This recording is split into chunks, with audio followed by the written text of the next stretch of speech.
मैं कांग्रेसी विचारधारा का आदमी हूं। जब से मैंने होश संभाला है तब से मैं कांग्रेस में हूं और मेरे को इस पार्टी के अलावा दूसरी पार्टी का कोई सिस्टम ही समझ नहीं। चाहे मैं पंजाबी समाज से हूँ, चाहे किसी भी समाज से कोई हो, सबसे पहला हमारा दायित्व समाज के लिए कार्य करना है। कुमारी शैलजा हमारे प्रदेश अध्यक्ष है, बिल्कुल हम उनके साथ कंधे से कंधा मिला के खड़ा है, इसमें कोई गरेज नहीं कहने का कि मैं बिल्कुल उनके साथ हूँ। लेकिन ये आपको बताओगा, हमने तो नहीं सुना, ये पहले शख्स आपको जो कह रहे हो कि विदेशों से लिस्ट है, हमारी लिस्ट आला कमान दिल्ली से जारी होगी, निर्धारित है और हिंदू मंदिर में जाते भी है और हिंदुओं के मेले भी लगते हैं, शीतला माता में हुआ सब जगह ओपन। अगर मुस्लिम समाज को आपने जगह मुहैया करा दी गई बड़ी, वो वहां करेंगे ना, आप कराओ तो सही ना, आप उनको जगह तो दो। कितने लोग समस्या लेके जा रहे हैं, अलग अलग है, वो अलग है, इनकी जिलाध्यक्ष है वो अलग है और विधायक जी अलग है, मेयर जी अलग है। ये सब क्यों नहीं है कि आप मेरे से तो ये सवाल कह रहे थे कितने धड़ों में पड़ रही है इनकी बीजेपी। आप देखो कहीं ना कहीं कांग्रेस को कमजोरी होती है इन चीजों से। आप इतना कट्टर हमारा यहाँ का समाज कांग्रेसी है, मुझे बड़ी निराशा होती है। कुछ लोग जो इतने पुराने कांग्रेसी है वो प्रोग्रामों में नहीं आते, दूरी बनाते। आपकी बात को मैं कंटिन्यू कर रहा हूँ, जो सच है आपने कहा सच बोलना है तो मैं सच बोलता हूँ। इस बात का हमें बुरा लगता है, लेकिन हमारी प्रदेश अध्यक्ष बहुत जल्दी इस पर संज्ञान लेके उन लोगों को भी नोटिस जारी करे जाएंगे जो इन कार्यक्रमों में नहीं आते। नमस्कार, मैं हूं सुशील कुमार और आप देख रहे हैं प्रवासी एक्सप्रेस। हरियाणा में कांग्रेस, हालांकि कई कांग्रेस है, लेकिन हम कांग्रेस मानकर ही चल रहे हैं और हमारे साथ गुरुग्राम से पंकज डावर हैं जो कांग्रेस नेता हैं। हालांकि मैं शुरुआत में नहीं कहूंगा कि ये किस कांग्रेस से हैं, हुड्डा कांग्रेस से हैं या कुलदीप बिश्नोई कांग्रेस से हैं या कुमारी शैलजा कांग्रेस से हैं, लेकिन अमूमन जब हम गुरुग्राम में कहीं विपक्ष का रोल देखते हैं तो उस रोल में सबसे फिट पंकज डावर बैठते हैं। हमेशा अपने समर्थकों के साथ, चाहे 134A का मामला हो या फिर भारतीय जनता पार्टी के केंद्र की सरकार का विरोध करना हो या हरियाणा के खट्टर सरकार का विरोध करना हो, सबसे आगे जो चेहरा होता है वो पंकज डावर का होता है। आइए आज हम इनसे बात करेंगे और जानेंगे। सबसे पहले तो सर आपका प्रवासी एक्सप्रेस में बहुत बहुत स्वागत है। धन्यवाद सुशील जी। मैं आपके सभी दर्शकों को आने वाले नव वर्ष की शुभकामनाएं देता हूँ। सबका नव वर्ष मंगलमय हो और साथ साथ आपका चैनल भी रात दुगनी तरक्की करे। नए साल में एक चीज और बता दो सर कि क्या कांग्रेस एक हो पाएगी, क्योंकि गुरुग्राम में हम अमूमन देखते हैं। देखिए, आपने थोड़ी देर पहले कहा कि आप कौन सी कांग्रेस से है, आपने 4 नेताओं के नाम लिए। देखिए, मैं कांग्रेसी हूँ, कांग्रेसी विचारधारा का आदमी हूँ। कांग्रेस सदा है, कांग्रेस एक समुंदर है। कभी आपने समुंदर में पानी सूखता देखा है? तो ये तो जितनी बड़ी पार्टी उतने बड़े सबके अपने अपने समर्थक है, उसको आप अलग रूप ना दो। सब है तो कांग्रेस, सबकी विचारधारा कांग्रेस ही है, सभी कांग्रेस के लिए लड़ रहे। ऐसा तो नहीं कि भाई दूसरी पार्टी के लिए लड़ रहे। हुड्डा साहब है कांग्रेस के लिए, शैलजा जी है कांग्रेस के लिए, कुलदीप बिश्नोई जी कांग्रेस के लिए, या और भी जो हमारे बड़े नेता है सब कांग्रेस ही तो है।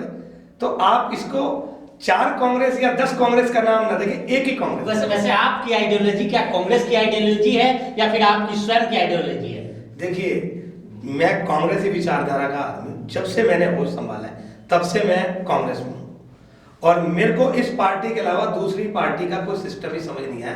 ये ऐसी पार्टी है जो सबको साथ। मैं इसलिए नहीं कह रहा कि मैं कांग्रेसी हूं, मैं तो हुई, लेकिन इसकी जो कांग्रेस की आइडियोलॉजी है वो सबसे डिफरेंट है और इसको मान के ही हम लोग जो आज जिस स्टेज पर है। क्या नहीं आपको रोकूंगा मैं, क्या डिफरेंट की बात आप कर रहे हैं? हमने हरियाणा की बात की है। अमूमन सबसे ज्यादा सभी पार्टियों में अंतरकलह होता है, लेकिन ऐसी कोई अंतरकलह किसी और पार्टी में देखने को नहीं मिलती। सबसे ज्यादा आपकी पार्टी में देखने को मिलती है कि जहां पे हुड्डा साहब हैं वो अपनी आइडियोलॉजी चलाते हैं, अपने रास्तों पे चलते हैं। कांग्रेस तो बस एक नाम लगता है और अंतरकलह जितने भी लोग हैं वो सब अपनी तरफ से अपना कार्य करते हैं। देखिए, मैंने अभी आपको ना, जितनी बड़ी पार्टी सब लोग अपने नेता, अब हुड्डा साहब पुराने नेता है तो ठीक है, उनके साथ उनके समर्थक है तो वो भी कांग्रेसी। शैलजा मैडम है, उनके अपने समर्थक है, वो भी बहुत बड़ी नेता है। तो ये तो एक आइडियोलॉजी का है, तो सभी कांग्रेस से ही, ऐसा नहीं कि कांग्रेस से नहीं है। आप उस बात को चाहे आप मरोड़ के कैसा ही पूछो, है तो कांग्रेस ही। सबका एक ही अर्थ, सबकी नेता सोनिया गांधी है, राहुल गांधी, प्रियंका गांधी है। ऐसा तो नहीं कि किसी और पार्टी का नेता है, तो सभी के नेता एक है, लेकिन सबके अपने सिद्धांत है, सभी पार्टी के लिए काम कर रहे हैं। नहीं तो ठीक है, मैंने मान लिया आपकी बात। आपकी भी नेता सोनिया गांधी, प्रियंका गांधी, राहुल गांधी हैं, और ये जितने भी नेता का नाम आप रख रहे हैं या मैं रख रहा हूँ, उन सबकी अपनी अपनी धर्रा है, अपनी अपनी फर्रा है, उस पर चलते हैं। और आप उस बिरादरी से आते हैं जो बिरादरी गुरुग्राम में सबसे अव्वल मानी जाती है, और जब भी यहाँ सत्ता की बात आती है तो आप लोगों को दरकिनार नहीं किया जाता। तो क्या मैं यह मान लूं कि पंकज डावर भी कांग्रेसी हैं, जिनकी नेतृत्वकर्ता, जिनकी नेता सोनिया गांधी, राहुल गांधी, प्रियंका गांधी हैं, और उसके बाद सीधे पंकज डावर की अपनी ओन आइडियोलॉजी है, वो गुरुग्राम की उस अव्वल कम्युनिटी से निकलते हैं और उन्हीं की बात करते हैं, उन्हीं को लेकर, उन्हीं की आइडियोलॉजी लेकर आगे चल रहे हैं। देखिए, समाज जो है बिरादरियों से बनता है। कोई भी हो, आप किसी भी समाज से आते हो, चाहे मैं पंजाबी समाज से हूँ, चाहे किसी भी समाज से कोई हो, सबसे पहला हमारा दायित्व समाज के लिए कार्य करना है, और हर आदमी करता है, वो फर्ज भी है और धर्म भी है। ऐसा नहीं है कि भाई आप किसी बिरादरी के आते हो। हम सबसे पहले देशवासी है, हिंदुस्तानी तो है ही ना, पार्टी तो बाद में, पहले तो हिंदुस्तानी है ना हमारा। तो आप इसको ऐसा ना जोड़ो कि भाई हमारी नेता सोनिया गांधी है, नो डाउट कांग्रेस की नेता सोनिया गांधी है, और हमें उन्हीं के दिशा निर्देश पे काम करना है। और जहां तक आपने कहा कि हमारे यहाँ पर जो हमारा समाज है वो बिल्कुल है, इसमें भी कोई दो राय नहीं है। तो हमारी पार्टी हमारे समाज का सदा हित रखती है। आज से पहले, चलो ये सरकार बीजेपी की तो अब आई है, इससे पहले क्या पोजीशन थी बीजेपी की? मैं आपसे पूछता हूँ, क्या था बीजेपी का? कुछ था क्या? जनाधार था। ये जनाधार कहां से आ गया? आप चीजों को, आप फैक्ट देखो ना, ऐसा नहीं है। अब कांग्रेस का जो ग्राफ है बढ़ रहा है, कहीं पे अगर बीजेपी जीती तो कांग्रेस का अंतर कम रहा है हारने का। ऐसा नहीं है कि हर जगह कांग्रेस डाउन गई है, कहीं पे कोई थोड़े वोटों से भी जीते हैं। अगर आप टोटल कैलकुलेशन करोगे तो कांग्रेस का वोट बैंक बढ़ रहा है। आने वाले टाइम आपको दोबारा से वही सुनहरा समय दिखेगा। आप मीडिया बंधु हो, आप, जबकि आपका एक, कहते हैं ना कि नैतिक जिम्मेदारी है कि आप सच का साथ दो, तो मैं आपको भी यही कहता हूं कि आप भी सच का साथ दो, और जो सच हो, चाहे वो कोई भी पार्टी हो, सच दिखाओ। सच दिखाने से मतलब आप, मुझे कहीं ना कहीं लग रहा है आपकी बातें सुनकर कि वो गाबा साहब के बाद जो फील हुआ है, उस गैप्स को आप फील करना चाहते हैं। देखिए, गाबा साहब हमारे बहुत सीनियर नेता है, उनकी आइडियोलॉजी बहुत डिफरेंट थी। उनको एक समाज, 36 बिरादरी के लोग उनको जितवाया करते थे। उनकी जगह देखो, जैसा वो चाहते हैं, जैसा गाबा साहब जो हमारे हैं, बड़े सीनियर नेता है, मैंने बताया, उनका सिस्टम और एक बड़े साफ सुथरी छवि के वो आदमी है। उनका मुकाबला मुझे नहीं लगता कि हमारी बिरादरी में कोई भी नेता कर सकता होगा। जिस तरीके से उनका रहने का तरीका, उनका लोगों के साथ मेल जोल का, हम तो देखो उनके बिल्कुल, कहते हैं ना कि नखून बराबर भी नहीं है, लेकिन हम उनसे आशीर्वाद चाहते हैं कि वो आशीर्वाद देंगे तो आगे बढ़ेंगे। डॉक्टर साहब, एक बड़ा बेहद मेरे अंदर एक, सब लोग जो लोग देख रहे होंगे उनके अंदर भी क्यूरियोसिटी होगी, क्योंकि आजकल ना जहां भी देखो आप ही आप दिखते हो। मुझे यह जानना था कि राहुल गांधी, सोनिया गांधी और प्रियंका गांधी के बाद हरियाणा का जिक्र करें तो किसी एक नेता को मानना हो तो आप किस नेता को मानते हैं कि ना कांग्रेस का ये सीनियर लीडर है जिसके नेतृत्व में मैं काम कर रहा हूँ? देखो, मैं आपको बताऊं, मैंने कहा मैं कांग्रेस हूँ, जो भी कांग्रेस का प्रदेश अध्यक्ष होगा, पहले फूलचंद मुलाना जी थे, हम कांग्रेस ही है, हमें तो संगठन के साथ चलना ही चलना है। तो अभी कुमारी शैलजा हमारी प्रदेश अध्यक्ष है, बिल्कुल हम उनके साथ कंधे से कंधा मिला के खड़ा है, इसमें कोई गरेज नहीं कहने का कि मैं बिल्कुल उनके साथ हूँ। लेकिन साथ साथ हमारे जितने भी सीनियर लीडर हैं, भूपेंद्र सिंह हुड्डा है, कैप्टन अजय यादव है, कुलदीप बिश्नोई जी है, किरण चौधरी जी है, मैं सबका सिपाही हूँ, सबके साथ हूँ। ऐसा तो नहीं है कि मैं भाई उनके खिलाफ हूँ, वो भी कांग्रेसी है, मैं भी कांग्रेसी हूँ। अच्छा, एक पंकज जी, वजह क्या है कि अमूमन जब गुरुग्राम में जब भी आप लोग कोई फंक्शन करते हो या प्रोटेस्ट करते हो, ये खबर बड़ी प्राथमिकता से, और जो भी पत्रकार खबर करने जाते हैं उनके जहन में रहता है कि आज जरूर गुटबाजी होगी, और न चाहते हुए भी अमूमन देखने को मिलती है। आप कोई फंक्शन करते हैं, दूसरे गुट के लोग नहीं आते, दूसरे गुट के लोग करते हैं, बाकी गुट के लोग नहीं जाते। आखिर ये गुटबाजी का कारण, चूंकि आप एक एजुकेटेड व्यक्ति हैं, साथ ही आप इस पर भी अपना राय जरूर रखें कि वजह क्या है और ये समाप्त कब होगा? देखिए, गुटबाजी आपने कहा कि एक ये प्राथमिकता से दिखती है, मुझे लगता है कि शायद पत्रकारों को बहुत ज्यादा गुटबाजी भी दिखती है। नहीं, हमें खबर दिखती है ना सर, हमें खबर दिखती है कि जब आप प्रोटेस्ट करते हो तो बाकी लोग आते नहीं है, आप 10 लोगों को लेकर खड़े हो जाते हैं, जबकि गुरुग्राम में कांग्रेस की एक से एक सीनियर नेता, इवन प्रियंका गांधी जी गुरुग्राम में रहती हैं, हर जगह कोई फंक्शन हो आपका कुछ वही चंद चेहरे दिखते हैं, बाकी लोग आते ही नहीं। देखिए, मैंने कहा ना, विशाल पार्टी है, किसी को जरूरी नहीं उस दिन काम भी हो सकता है। आप हमारे कार्यक्रम नहीं, हमेशा हमेशा कार्यक्रम में काम होता है। पीछे महंगाई। पंकज जी सच बोलो, आप कैमरे पे हो और कैमरे पे ना सच बोलना चाहिए। देखिए, मैं कैमरे पे भी सच बोलता हूँ, कैमरे के पीछे भी सच बोलता हूँ। ऊपर वाले को जान देनी, झूठ बोल के अपने को ऐसी राजनीति नहीं करनी कि मैं कोई राजनीति में पैसा कमाने नहीं आया, भगवान की कृपा है ना, कोई ऐसा मैं झूठा काम करता हूँ ना करूंगा। मैंने आपसे कह रहा हूँ, हर आदमी का अपना सिस्टम है। कुछ लोगों की विचारधारा नहीं मिलती होगी हमारे से, या हमारी उनसे नहीं मिलती होगी। ऐसा भी तो हो सकता है ना कि किसी को हम पसंद नहीं, हम सबको नहीं, और किसी को हम भी, हमारा भी ऐसा सकता है कोई पसंद ना हो। बिल्कुल बिल्कुल। लेकिन पीछे हमारे जितने भी कार्यक्रम हुए, हमने एक महंगाई की बारात निकाली, आप देखो कितना जबरदस्त जोश था। हमने महंगाई को लेके पेट्रोल पंप पे प्रदर्शन करे, खूब था, सारे सब लोग आए, अलग अलग जगह करा। लेकिन आपकी बात से मैं वाकिफ हूं कि आप जो कह रहे हो वो ठीक कह रहे हो। ऐसा है कि काफी चेहरे ऐसे हैं कि जो बड़े नेता आते हैं वो तब आते हैं, अदरवाइज वो प्रोग्रामों में कम आते हैं। हो सकता है कि भाई उनके कुछ पर्सनल काम हो, लेकिन आपकी फिर वो बात भी दोहराता हूँ कि शायद आना ना चाहते हो। तो इसका संज्ञान जो है आने वाले समय में अगर संगठन बनेगा तो ये हाईकमान देखेगा, उन सब चीजों को आपको असर दिखेगा। एक और सवाल, चूंकि आप उभरते हुए इतने बड़े अब नेता हो गए हैं गुरुग्राम में कि अमूमन हर प्रोटेस्ट में हर विपक्ष का मतलब पंकज डावर हो गया है गुरुग्राम में, कांग्रेस का मतलब पंकज डावर। एक आखिर वजह क्या है कि इतने साल हो गए संगठन बनाने में, हमेशा उहापोह की स्थिति रहती है, कुछ लोग हावी हो जाते हैं संगठन पे। क्या आप मानते हैं कि ऐसे कुछ लोग हैं, बिना नाम लिए, कि जो लोग ना संगठन पे अपनी चलाने की कोशिश करते हैं और जिस वजह से संगठन अप होने की वजह डाउन लगातार होते जा रहे हैं? देखिए, संगठन बनना ना सबसे अहम है किसी भी पार्टी के लिए। आगे चुनाव है, और जिस तरीके से पहले प्रभारी आए हमारे यहाँ पर और इन्होंने जितने भी ऑब्जर्वर्स लगाए, पूरी प्रक्रिया हो गई है। लेकिन अब किन वजहों से ये लिस्ट रुकी है ये तो देखो आला कमान बता सकते हैं, लेकिन हम लोग भी ये लिस्ट सर लग रहा है कि कहीं 7 समंदर पार से आ रही है, क्योंकि अशोक तौर की वजह से के बाद वो वक्त से ही लटकी हुई है। देखिए, 7 समुंदर पार से देखो आनी तो अपने यहीं से है ना, लेकिन नहीं सुना है कि कांग्रेस की लिस्ट विदेशों से भी आती है। ये आपको बताओगे, हमने तो नहीं सुना। ये पहले शख्स आपको जो कह रहे हो कि विदेशों से लिस्ट है। हमारी लिस्ट आला कमान दिल्ली से जारी होगी, और केशव वेणुगोपाल जी हमारे महासचिव है, उनके सिग्नेचरों के जारी हुए, सोनिया गांधी जी से और हमारी प्रदेश अध्यक्ष जो इन्होंने दिया है विवेक बंसल जी ने, वो लिस्ट बहुत जल्दी आपके बीच मिलेगी। हमें तो संभावना है कि किसी भी दिन आ सकती है वो लिस्ट। संगठन तो बनना है और आगे चुनाव है।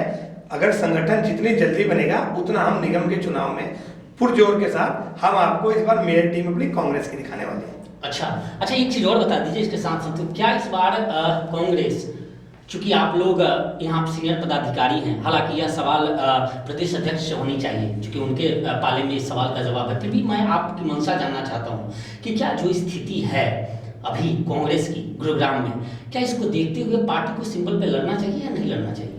देखिए जी, बिल्कुल सिंबल पे लड़ना चाहिए। अभी इसको लेकर क्या आपने कोई ऊपर बातचीत की है या बात अपनी पहुंचाई है? देखिए, आप सुनिए, इस बार मेयर का जो चुनाव है वो पहली बार डायरेक्ट होगा, तो नेचुरली हमारी विपक्षी मेन पार्टी है और नेशनल पार्टी है, चुनाव होना ही सिंबल पे, 100% सिंबल पे होना चाहिए हमारे हिसाब से। चाहिए बाकी तो पार्टी जो करेगी, लेकिन हमारे हिसाब से सिंबल पे जो है चुनाव होना चाहिए। उससे हमें दर्पण भी दिखता है हर पार्टी को, सिंबल पे चुनाव हो, पता लगेगा कौन कितने पानी में। जो बीजेपी का ये जो आजकल, अभी मैं 3 दिन पहले एक किसी मीडिया प्रोग्राम में बैठा था, कोई किसी चैनल का नाम तो क्या कोई कॉन्क्लेव था, तो वहां पर डिबेट थी। उन लोगों ने बातों में विकास की ऐसी गंगा भाई बिहार लगा दी कि जी बीजेपी का मतलब विकास, तो बड़ा अचरज हुआ। उन्होंने अपनी बात कर दी तो मुझे बोले जी आप विपक्ष के नेता है, आप भी बताइए। मैं बोला भैया विकास तो मुझे दिखा नहीं, मुझे विनाश चारों तरफ दिखता है। बीजेपी मतलब विनाश, विकास नहीं। मैंने कहा क्या क्या आपका विनाश गिरूं, क्या क्या गिरवाऊं? बोले जी मैं नेता का भी नाम नहीं लेता, मेरे भाई हो। बोले जी आपको हमारे पुल नहीं दिखते। मैंने बोला जी मुझे आपके पुल दिखते हैं, मुझे आपका सरकारी अस्पताल नहीं दिखता, मुझे आपकी यूनिवर्सिटी नहीं दिखती, मुझे आपका नया बस अड्डा नहीं दिखता, मुझे डिफेंस यूनिवर्सिटी नहीं दिखती। अरे डावर साहब, अगर आपको अभी नहीं दिख रही है तो आज से आप लगा लो 7 साल पहले भी तो आपको आवाज आप लोगों को उठानी चाहिए थी। उस वक्त आपको नहीं दिखता था, उस वक्त भी तो एक ही अस्पताल गुरुग्राम में था। क्या आपकी सरकार ने ऐसा कुछ? चलिए मैं सरकार पे नहीं जाऊंगा क्योंकि मैं लगातार आपसे बात कर रहा हूँ और आपसे जानना चाह रहा हूँ। आपने एक बात कही कि आप कांग्रेस को फॉलो करते हैं, कांग्रेस के आपके जो प्रदेश अध्यक्ष हैं उनके सिपाही हो, जो भी उस कुर्सी पे होगा उसके आप सिपाही हो। तो इसका मतलब यह है कि जो लोग भी उनको नहीं मानते आपके प्रदेश अध्यक्ष को, वो आदेश जारी करती हैं कि आज यहाँ मीटिंग है, आज आपको यह करना है। सशक्त विपक्ष की भूमिका निभानी है, और जो लोग इसको फॉलो नहीं करते तो उसका मतलब ये लोग कांग्रेस के सबसे बड़े दुश्मन है, भीतरघाती है। देखिए, जैसे ही संगठन बनेगा ना, ये सब सिस्टम इंप्रूव हो जाएगा ऑटोमेटिक। अभी क्या है कि जब आपके शहर में कहीं पे भी पूरे हरियाणा में जिलाध्यक्षों का एक जिम्मेदार पद होता है, वो जिम्मेदारी होती है। अभी कोई किसी को माने तो सही ना नेता, जब तक कोई किसी को नहीं, वो भी तो कांग्रेसी हैं, वो भी तो कांग्रेस, उनको भी आदेश आता होगा कुमारी शैलजा का। बिल्कुल आता है, सबको आता है। और मैं कहता हूँ जो विचारधारा का आदमी उसको आना चाहिए। जो आप इन चीजों से दूरी बना रहे हो, आप एक तरह से कांग्रेस से दूरी बना रहे हो। आप देखो कहीं ना कहीं कांग्रेस को कमजोरी होती है इन चीजों से। आप इतना कट्टर हमारा यहाँ का समाज कांग्रेसी है, मुझे बड़ी निराशा होती है। कुछ लोग जो इतने पुराने कांग्रेसी है वो प्रोग्रामों में नहीं आते, दूरी बनाते। आपकी बात को मैं कंटिन्यू कर रहा हूँ, जो सच है, आपने कहा सच बोलना है तो मैं सच बोलता हूँ। इस बात का हमें बुरा लगता है, लेकिन हमारी प्रदेश अध्यक्ष बहुत जल्दी इस पर संज्ञान लेके उन लोगों को भी नोटिस जारी करे जाएंगे जो इन कार्यक्रमों में नहीं आते। आप अमूमन एक चीज और है, हालांकि चर्चा हो चुकी कि विपक्ष गौन होता जा रहा है, बड़े मुद्दे नहीं होते। एक नमाज का मुद्दा गुरुग्राम में बहुत हावी है। आप देख रहे हैं इंटरनेशनल स्तर पर यहाँ के कवरेज हो रहे हैं, और जिस तरह मैंने कांग्रेस का जिक्र किया कि हम लोग जाते हैं आपकी खबरों में तो ये देखते हैं कि कौन पहुंचा कौन नहीं पहुंचा। आज वही स्थिति है कि फ्राइडे को चाहे वो दिल्ली की मीडिया हो या विदेशों की मीडिया हो, वो गुरुग्राम का रुख करती है कि आज नमाज होना है और कहने के विरुद्ध। इस पूरे नमाज प्रकरण को किस रूप में देख रहे हैं, और आप क्या मानते हैं, खुले में नमाज होना चाहिए या नहीं होना चाहिए? देखिए, हिंदू मुस्लिम सिख ईसाई आपस में है भाई भाई। हम लोगों ने तो आज तक जब से पढ़ रहे यही नारा सुना था भाई। हमने तो कभी सुना नहीं कि भाई मुस्लिम समाज को अलग कर दो, हिंदू को अलग कर दो। ये बीजेपी की सोची समझी साजिश है कि भाई इनको लड़वाओ भिड़वाओ। हिंदू, अरे यार हिंदू तो हम भी है ना, लेकिन हमारे ऐसे कौन से गीता में लिखा है कि भैया दूसरे धर्म से आप नफरत करो। मैं कह रहा हूँ कि बिल्कुल आप ठीक कह रहे हो कि आप कह रहे हो खुले में नमाज क्यों हो या होनी चाहिए कि नहीं होनी चाहिए। हिंदुओं के लिए मंदिर है, निर्धारित है, और हिंदू मंदिर में जाते भी है, और हिंदुओं के मेले भी लगते हैं। शीतला माता में हुआ सब जगह ओपन। अगर मुस्लिम समाज को आपने जगह मुहैया करा दी गई बड़ी, वो वहां करेंगे ना, आप कराओ तो सही ना, आप उनको जगह तो दो। उनको भी कोई शौक नहीं है, हमारी भी उनसे मुलाकातें हुई है, उनको भी कोई शौक नहीं है कि खुले में नमाज पढ़े। खुले में नमाज नहीं होनी चाहिए, बिल्कुल नहीं होनी चाहिए, चलो मान लिया आपकी बात, नहीं होनी चाहिए, तो आप उनको जगह दो ना। कम मना कर रहे हो, आप उनको दो 4-5 बड़ी बड़ी जगह दो जहां पे वो अपने धर्म का सम्मान कर सके, पालन कर सके। क्यों नहीं देते आप जगह? उनको शौक है कि भाई हमें इस तरीके के रोज आपस में झगड़ा करना है, टकराव करना है। क्यों करना है टकराव? अरे भाई सबने आपस में यही रहना है, जान सबको, सबने ऊपर वाले को दे दी ना। किस लिए हिंदू मुस्लिम आप दे दो। सीएम साहब ने पिछले कहा कि भाई खुले में नमाज नहीं होनी चाहिए। देखो सीएम साहब है, बहुत हमारे इज्जतदार आदमी है और हमारे लिए वो सम्मानजनक है, लेकिन कई जगह तो दे दो भाई। आपका इतना बड़ा पार्क पड़ा, दे दो शुक्रवार को। अगर आपको इतना ही अगर सब धर्मों का ख्याल है तो दे दो ना बड़े बड़े पार्क इनको, या अलॉट कर दो कि भैया इनकी मस्जिद के लिए जगह दो इनको। वक्फ बोर्ड की दुनिया भर की जमीन पड़ी है, उस पर अवैध कब्जा, उसको क्यों नहीं खाली कराते आप? वक्फ बोर्ड की कितनी जमीन पड़ी है आप देखो, जिनमें दुकानें बड़ी पड़ी है, किसी में कुछ बना पड़ा है। ये नाजायज है। आप मुस्लिम समाज के साथ इस तरीके से ना करो, उनको आप बैलेंस करके चलो। मैं ये देखो सरकार का काम है, सरकार मुझे लगता है कि इस पे संज्ञान लेना चाहिए। और मैं सरकार का एक चीज पे शुक्रिया भी अदा करता हूँ, हाथ के जब आपने बात ही करी पीछे जिस तरीके से सीलिंग की आपने वो चल रही थी, तो उस पर मैंने एक आवाज उठाई थी, हमारी पार्टी ने आवाज उठाई थी। मैंने कहा था कि दुकानों पे जो सीलिंग हो रही है ये बिल्कुल नाजायज है। पहले आप लोग कैंप लगाओ, इनको ट्रेड लाइसेंस को जागरूक करो, उसके बाद करो। सरकार ने हमारी खबर के बाद ये इस पे कैंप लगवाए, तो मैं इसके लिए इनका धन्यवाद भी करता हूँ कि विपक्ष की इन्होंने ये बात सुनी और दुकानदारों की सीलिंग रोकी, क्योंकि हमारा दायित्व है, विपक्ष है हम, तो इनको हर अच्छी चीज होगी वो, इनको हमारी बात माननी चाहिए कि जो चीज हम सही करें। ऐसे ही इस मुद्दे को इनको जल्द से जल्द निपटाना चाहिए। आप निगम का चुनाव पे सबकी नजर है, जो भी अमूमन नेता हैं चाहे वो किसी भी पार्टी के हों, वो निगम की चुनाव की तरफ टकटकी लगा कर देख रहे हैं, मेयर के लिए भी देख रहे हैं, पार्षद के लिए भी देख रहे हैं। आप इसमें कहाँ क्या देख रहे हैं? देखिए सबसे पहले तो निगम के जो 35 वार्ड है ना, आपको बहुत जल्द इनका खुलासा होने जा रहा है। इन वार्डों में कितनी धनराशि इनको मिली है, इन पार्षदों को, जितने भी पार्षद है 35, उनको कितनी मिली है। मैं चाहता हूं कि जनता है जो, मान लो कोई भी वार्ड नंबर XYZ में किसी का नंबर क्या लो, कोई भी नंबर 10, 15, 20, 25 कोई भी आप नंबर ले लो, उस वार्ड में आज तक कितना पैसा आया है हर जनता को बताना चाहिए। मेरे वार्ड में इतना पैसा है। हम ये सवाल करें क्या आपके कोई भी पार्षद है उसने इतना पैसा खर्च करा है क्या आपके वार्ड में? हम सिर्फ सवाल पूछ रहे हैं। और इसका हम बहुत जल्दी आपको डिटेल देंगे, मीडिया में भी देंगे कि वार्ड नंबर 1 में इतना, 2 में इतना, 3 में इतना आया, ताकि जनता को जागरूक करें। मैं कहता हूं कि जनता का पैसा कोई नहीं खाएगा।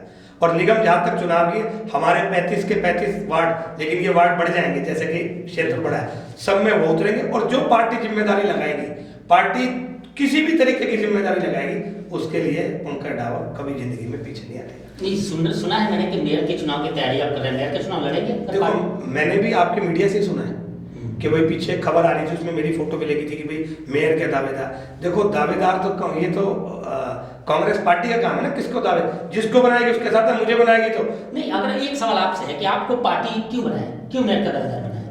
मैंने कहा ना, ये पार्टी का मैटर है।